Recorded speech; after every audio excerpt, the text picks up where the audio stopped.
오늘 7월 2일 새로운 아침입니다. 오늘 우리에게 주신 하나님의 말씀 시편 86편 1절에서 17절의 말씀으로 같이 영적인 교훈과 기도 제목을 나누겠습니다. 한번 기도 제목 따라 하십니다. 고난 속에서 낙심하지 않게 하시고 믿음의 기도로 승리하는 법을 배우게 하소서. 아멘. 고난이 없는 인생은 없습니다. 그러나 고난에 쓰러지는 인생이 있고 고난 속에서도 일어나고 승리하는 인생이 있습니다. 저는 여러분들이 오늘 고난을 피할 수 없다면 고난을 뚫고 일어나고 승리할 수 있는 믿음의 사람들이 되시기를 주의 이름으로 축복합니다. 오늘 시편 86편은 다윗이 인생에 감당하기 어려운 극심한 고난 중에 어떻게 믿음으로 고난을 이겨내는지를 보여주고 있고요. 특히 기도로 승리해야 한다는 것이 무엇인지를 깨닫게 해주세요. 기도로 승리하십시오. 참 듣기 좋은 말 아닙니까? 그러면 기도로 승리한다는 것은 무엇인가? 다윗은 사울 왕을 비롯한 원수들로부터 쫓겨다니며 도망다니는 삶을 10년 이상 겪어야 했습니다. 그래서 죽음의 위기를 여러 차례 겪어요. 그러다 보니 먹을 것이나 입을 것이나 가진 것이 거의 없어요. 간신히 목숨을 부지할 정도로 살아가고 있는 거예요. 그러니까 육체적 고통과 정신적 고통이 말로 다할 수 없이 클 수밖에 없습니다. 그래서 오늘 보면 1절에 보면 하나님께 이렇게 기도해요.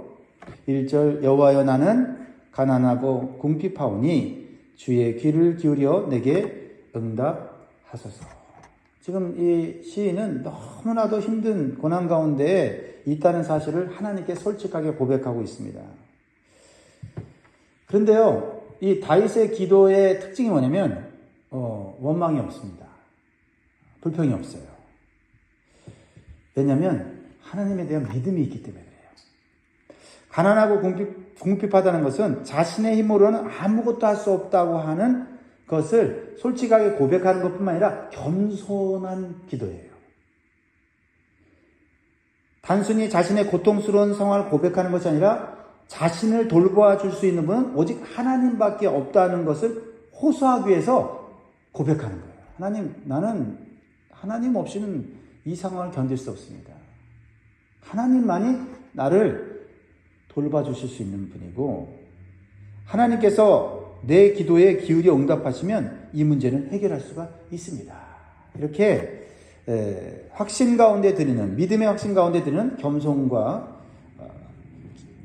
간절한 기도라는 것이죠. 오늘 성도들이 고난을 당할 때 믿음부터 흔들리는 경우가 많이 있습니다. 그래서 낙심하게 되고 하나님을 원망까지 하게 되죠. 하지만 다윗의 경우에는 오히려 믿음이 흔들리지 않고 더욱 하나님을 바라보고 하나님을 가장 먼저 찾는 기도를 하는 것을 보게 돼요. 보통 사람들이 갑자기 예상치 못한 고난이 찾아오면 당황이 되죠. 그러다 보면 어떻게 해요? 그 문제를 해결할 수 없으니 이 사람 저 사람에게 도움을 구하고 이 방법 저 방법 다 해보다가 만신창이가 되어서 마지막에 하나님을 찾는 경우가 종종 있습니다. 여러분들은 어떠십니까? 그러나 다윗은요 처음부터 하나님을 찾아요. 왜냐하면 평상시에 하나님과의 관계가 매우 좋았기 때문이에요. 이게 중요합니다. 그래서 2절에서 이렇게 고백하고 있어요. 2절 같이 읽습니다. 시작. 나는 경건하오니 내 영혼을 보존하소서. 내 주 하나님이여 주를 의지하는 종을 구원하소서. 1절과 2절이 좀 이렇게 굉장히 대조가 되죠. 1절에서 하나님 가난하고 궁핍합니다. 나는 지금 아무것도 없고 나는 지금 너무 고통스럽고 나는 굉장히 절망스러운 상황이 있습니다 라고 말하면서 하나님 어디 계십니까? 이렇게 기도가 나와야 되는데 그렇죠? 다른 시편들은 그렇게 나오잖아요. 근데 다윗은 나는 경건하오니 이렇게 기도가 달라요. 이 말씀을 많이 묵상했어요. 이게 교만한 건가? 아니면 정말 하나님과 관계가 좋은 건가? 가만히 이렇게 쭉 말씀을 깊이 이렇게 묵상하다 보니까 내가 경건하다고 하는 것은 하나님 나는 죄가 없습니다. 깨끗합니다. 나는 온전합니다. 이게 아니라 나는 하나님 여전히 믿고 의지하고 신뢰하고 있습니다. 나는 하나님과 가까이 있습니다.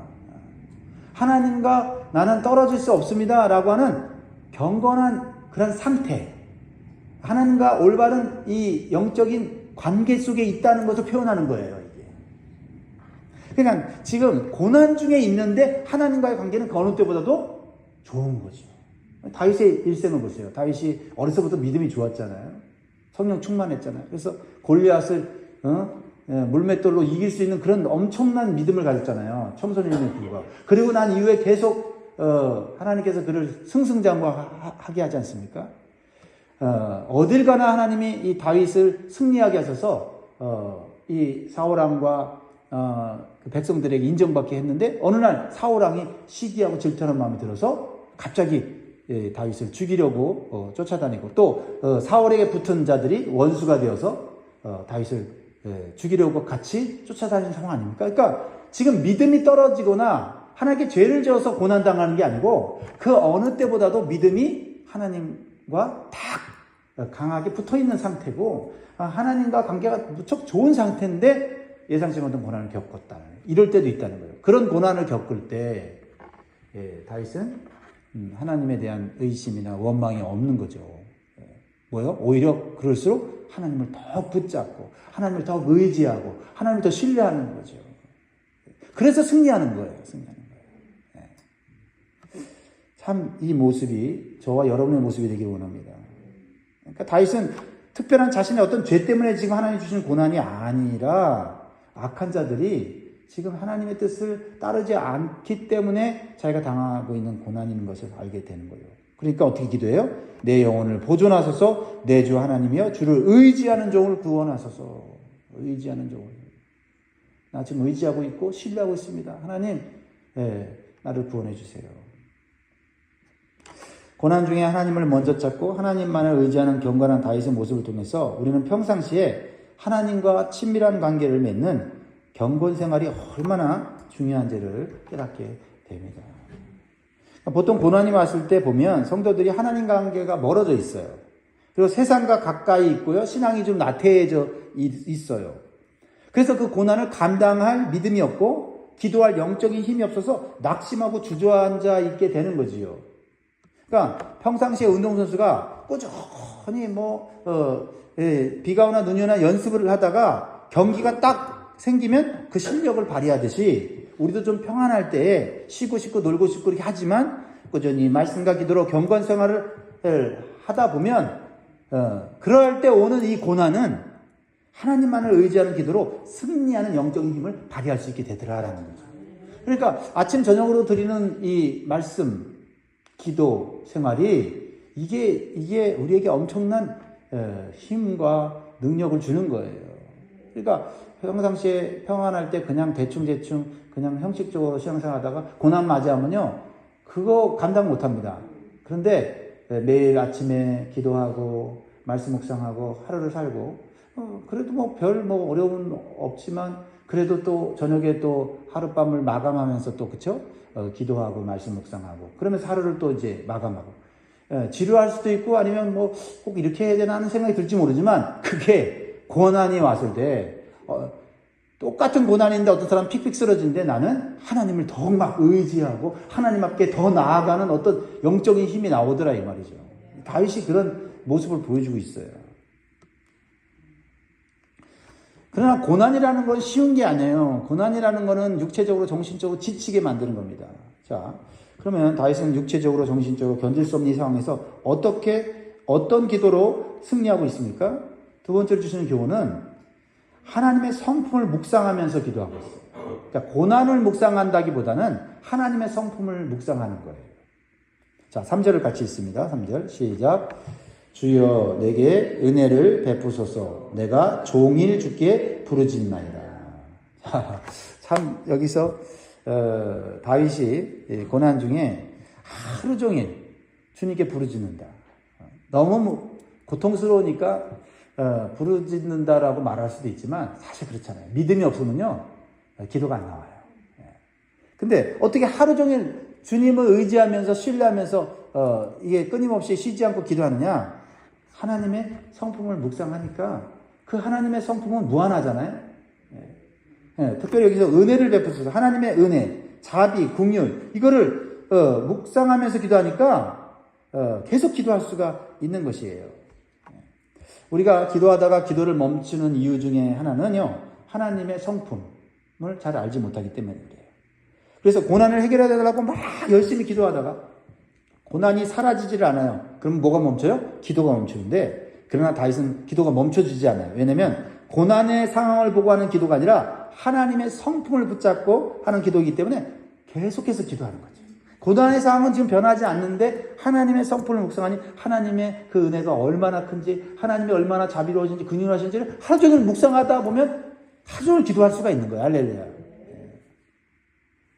그래서 3절에서는요, 하나님의 은혜를 붙잡고 기도하다가 5절에서는 하나님의 무엇을 붙잡아요? 하나님의 선하심을 붙잡고 기도하는 거예요. 상황은 악한 상황인데 그 악한 상황에서 기도하다 보면 힘 빠지잖아요. 기도해도 계속 악한 자들이 내 주변을 나를 고통 속에 빠지게 하는데 그 악한 환경 속에서 무엇을 묵상한다고요? 하나님의 선하심을 묵상하는 거죠. 자, 5절이에요. 5절 시작. 주는 선하사 사죄하기를 즐거워하시며 주께 부르짖는 자에게 인자하심이 후하십니다. 하나님은 근본적으로 선하신 분이시기 때문에 제 용서를 구하는 자에게 용서를 해주시기를 즐거워하신다. 주님께 언제나 문제를 가지고 나와서 부르짖으면 외면하지 않고 응답하실 만큼 인자하심이 후하시다. 그러니까 하나님이 능력이 많으신데요, 선하지 않고 상황에 따라서 감정에 따라서 행동하시고 일관성이 없이 이렇게 일을 처리를 하신다고 하면 어떻게 하루 종일 하나님 바라보면서 기도를 할 수 있어요? 두렵고 무섭고 하나님이 갑자기 기분이 나쁘면 그냥 자기 마음대로 해버리고 그러면 일관성이 없기 때문에 우리가 하나님을 묵상하기도 어렵고 하나님께 기도하기도 어려워요. 어떻게 내 마음을 다 표현하면서 속에 있는 거 다 끄집어내서 이렇게 하나님 앞에 얘기할 수 있겠어요? 여러분, 사람한테요, 우리가 인생을 살아가면서 사람한테 내가 어떤 것을 말을 할 때 속에 있는 것을 다 쏟아놓고 나면 속이 시원할 때가 있죠. 근데 이 사람한테 쏟아놓으면 안 됐었는데 쏟아놔갖고 그냥 그 쏟아놓을 때는 잠깐 시원했는데 나중에 더 골치 아픈 경우가 있잖아요. 그래서 우리가 그런 얘기를 하잖아요. 쏟아놔도 좀 사람 보고 쏟아놔라. 근데 하나님 앞에서는 그럴 필요가 없는 거예요. 하나님 선하시니까 우리가 어떠한 상황에서 어떠한 마음속의 고통과 내가 생각하는 그런 어떤 힘든 거를 또 뭐 별별 그런 생각 드는 거를 다 얘기해도 하나님이 다 받아주신다는 거예요. 선하셔요. 그리고 죄를 고백해도 하나님이 들으시고 용서하시고. 그러니까 하나님 앞에 하루 종일 고백할 수가 있는 거예요. 기도할 수가 있는 거예요. 또한 다윗은요, 하나님의 선하심을 알고 믿고 고백할 뿐만 아니라 기도하면 다 응답해 주신 자는 응답의 확신이 있으니 낙심하지 않고 포기하지 않고 계속 기도한다는 거예요. 하나님의 어떤 기도는 들어주고 어떤 기도는 안 들어준다. 뭐 이런 이렇게 변덕이 심하다. 그러면 이게 기도가 잘 안 나올 거예요. 근데 하나님은 내가 기도하면 응답에 분명한 응답을 주신다는 확신이 있으면 기도 자꾸 하게 되죠. 상황이 안 보이는데도 반드시 응답하신다면 우리가 포기하지 않고 기도하게 된다는 거죠. 그래서 6절 7절 같이 있습니다. 시작. 여호와여 나의 기도에 귀를 기울이시고 내가 간구하는 소리를 들으소서. 나의 환난 날에 내가 주께 부르짖으리니 주께서 내게 응답하시리라. 사랑하는 성도 여러분, 이렇게 하나님의 은혜와 선하심을 붙잡고 하는 기도는 반드시 승리하는 기도가 되는 줄 믿습니다. 다윗을 통해서 고난 속에서 승리하는 성도의 모습은 무엇일까요? 세 번째로는 고난 속에서도 하나님을 찬양하고 경배하는 것을 잊지 않고 있다. 여러분, 고난 속에서 입에서 나오는 건 신음소리예요. 그리고 고통스러운 나 자신만 보게 됩니다. 다른 사람이 아무리 아프다고 막 그래도 내가 아픈 게 더 커요. 그렇게 느끼잖아요. 나만 보인단 말이에요. 그런데 하나님의 성품을 묵상하고 기도 응답에 확신이 있는 성도는요, 하나님을 찬양하고 예배하는 것을 잊지 않아요. 고난 중에도 어떤 그 여유가 있는, 이게 영적인 여유죠. 그렇죠? 네. 내가 지금 아픈데 무슨 예배를 드려? 내가 지금 힘들어 죽겠는데 무슨 찬양을 해? 이런 마음이 들지 않고 내 상황은 이렇지만 하나님은 여전히 찬양받으실 분이라는 이 하나님에 대한 이 존경심이 있어요. 그러니까 지금 보통 고난이니까 이게 지금 다윗이 당한 고난이. 근데 기도하다가 뭐예요? 지금 하나님께 찬양하며 예배드리고 있어요. 그런 영적 여유가 있어요. 보세요. 8절. 갑자기 찬양을 하죠. 주여 신들 중에 주와 같은 자 없사오며 주의 행하심과 같은 일도 없나이다. 주여 주께서 지으신 모든 민족이 와서 주의 앞에 경배하며 주의 이름의 영광을 돌리리이다. 무릇 주는 위대하사 기이한 일들을 행하시오니 주만이 하나님이십니다. 요거 평온할 때 하는 그 찬양 아니에요, 지금 이거. 지금 죽음의 위기, 원수들이 자기를 사방으로 막 옥죄는 그 상황 가운데 하나님 나 살려주세요 그러다가 하나님께 지금 예배해야지. 하나님을 찬양해야지. 왜? 하나님은 찬양받으실 만한 유일한 하나님이시에요. 결코 쉬운 일은 아니죠. 그렇죠? 믿음이 없으면, 그렇죠? 믿음이 흔들리고 있으면 찬양이고 예배고 그렇게 중요하게 느껴지지 않습니다. 근데 다윗은요, 사방으로 원수들이 압박하는 고통스러운 상황에서 하나님의 위대하심과 하나님의 영광을 찬양하는 예배를 드리고 있다라는 겁니다. 여러분, 오늘 이 다윗의 모습이 우리의 모습이 되도록 기도하면 좋겠어요. 하나님, 내가 힘들고 어렵고 끙끙대고 고민하고 이러다가도 지금 하나님 예배드려야지. 하나님 찬양해야지. 그 시간은 또 드릴 수 있는 그런 믿음이 있고 영적인 여유가 있기를 주의 이름으로 축복합니다. 왜냐하면요, 다윗은 알아요. 내 육신은 지금 고통 중에 있지만 내 영혼을 올려드리는 찬양과 경배를 드릴 때 진정한 마음의 평안과 기쁨을 누린다는 것을 알기 때문에 그러는 거예요. 4절 보세요. 주여 내 영혼이 주를 우러러보니 주여 내 영혼을 기쁘게 하소서. 그래서 우러러본다는 이 단어는 뭐냐면 리프트, 올려드린다는 거예요. 하나님 내 영혼을 올려드립니다. 육체는 지금 너무너무 힘들어. 그런데 내 영혼은 육체 속에 살아있잖아요. 하나님과 지금 관계 속에 있잖아요. 하나님 내 영혼을 올려드립니다. 그리고 내 영혼을 기쁘게 해주세요. 당장 육체가 해결되지 않았지만 영혼의 기쁨을 누릴 수는 있다는 거죠. 이 기쁨은 세상이 주는 기쁨은 아니다라는 거죠. 그렇죠? 성도 여러분, 고통 중에 나만 보일 때 눈을 들어 하나님을 바라보면서 하나님을 찬양하고 예배할 수 있기를 원합니다. 그럴 때 하나님께서 세상이 주지 못하는 영혼의 기쁨을 회복시켜 주실 줄 믿습니다. 네 번째로는요, 고난 속에서 하나님의 말씀과 하나님의 해결 방법을 배우려고 합니다. 자, 이것도 참 배울 만한 그런 자세 같아요. 지금 너무 힘들고 어려운데 뭘 공부를 하고 뭘 배우고 그래요. 그죠? 근데 다윗은 11절 보세요. 시작. 여호와여 주의 도를 내게 가르치소서. 내가 주의 진리에 행하오리니 일심으로 주의 이름을 경외하게 하소서. 그러니까 여기서 주의 도는 하나님의 말씀이며 진리며 하나님께서 인도하시는 길을 의미하는 거예요. 그러니까 다윗은 앞뒤가 꽉 막혀있는 답답한 상황에서 하나님께서 열어주시는 길이 있음을 확신하고 있는 거예요. 그리고 내가 길을 못 찾는 거지, 내가 몰라서 지금 이 해결 방법을 모르는 거지, 하나님은 다 알고 계시다는 거예요. 그러니까 뭘 어떻게 해야 돼? 그 순간에, 고난의 순간에 그냥 답답해하고 괴로워하고 한숨 쉬는 게 아니라 지금 하나님 말씀 배워야 돼. 이 배워야 지금 이 고난을 뚫고 갈 수 있어 라는 생각이 들어왔다는 거죠. 할렐루야. 네. 그러니까 내 방법으로 하려고 하지 않고 하나님께 배워서 하나님의 방법으로 하려고 한다는 거죠. 고난 속에 하나님께서 예비하신 길이 있다는 것을 확신하고 하나님 말씀을 들으러 나오는 이 믿음, 얼마나 좋은 믿음의 자세예요. 여러분, 이래도 안 되고 저래도 안 될 때 이거는 내 생각, 내 지혜로 안 되고 하나님 말씀 배워야 된다. 그때 말씀의 자리로 나올 수 있기를 바랍니다. 그렇죠? 말씀도요, 내가 읽어서 배우는 말씀이 한계가 있어요. 저도 그렇습니다.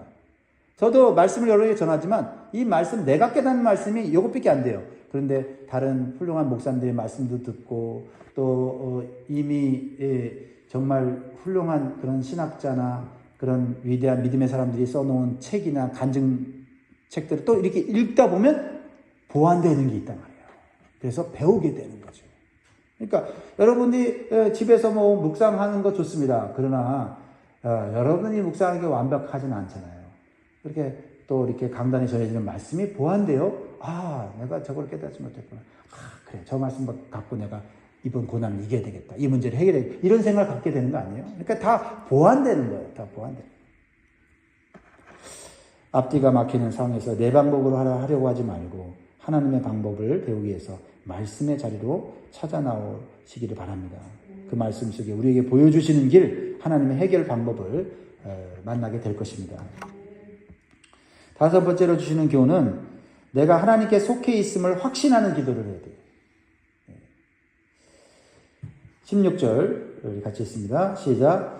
내게로 돌이키사 내게 은혜를 베푸소서. 주의 종에게 힘을 주시고 주의 여종의 아들을 구원하소서. 특별히 주의 종이라고 말하고 주의 여종의 아들이라고 말하고 있어요. 지금 이 앞절에 보면 다윗이 얼마나 교만하고 악한 원수들에게 둘러싸여 있는지를 지금 얘기하고 있는데, 근데 다윗이 지금 보는 것은 나는 그 원수의 손에 있지 않고 나는 하나님의 손에 있습니다라고 고백하는 거예요. 그러니까 실제적으로 현실은 원수의 손에 지금 이제 있어요. 그들에게 속해 있는 것 같아요. 꼼짝달싹 못해요. 만약에 동굴 속에 들어가서 지금 다윗이 있다고 생각해 보세요. 그러면 꼼짝없이 그들의 손아귀에 있는 거잖아요. 근데 다윗은 그러한 상황에서 나는 주의 종이다. 주의 여종의 아들이다. 이 말은 나는 주님에 속한 자이기 때문에 그들이 나를 만지지도 못하고 해하지 못합니다. 라는 이 고백을, 믿음의 고백을 하고 있는 거예요. 그리고 하나님 은혜를 구하는 거예요. 하나님, 나에게 은혜를 베풀어 주세요. 여러분들이 위기의 상황 속에서 나는 누구에게 속한 자인지를 분명히 알고 선포할 수 있기를 바라요. 비록 지금 어떤 어려운 환경에 지금 속해 있을지라도 나는 환경에 속해 있는 게 아니라 주님 손에 속해 있습니다. 주님의 자녀입니다. 주님의 백성입니다. 주님의 종입니다라고 고백할 때 하나님께서 은혜를 베푸시고 구원해 주시는 줄 믿습니다. 말씀 뵙겠습니다. 사랑하는 여러분, 오늘 다윗의 기도를 통해서 승리하는 기도의 모습과 성도의 올바른 자세를 살펴봤어요. 어떤 고난 속에서도 하나님만을 의지하고 하나님의 성품을 묵상하고 하나님을 찬양하고 말씀을 배워서 승리할 수 있기를 주의 이름으로 축원드립니다.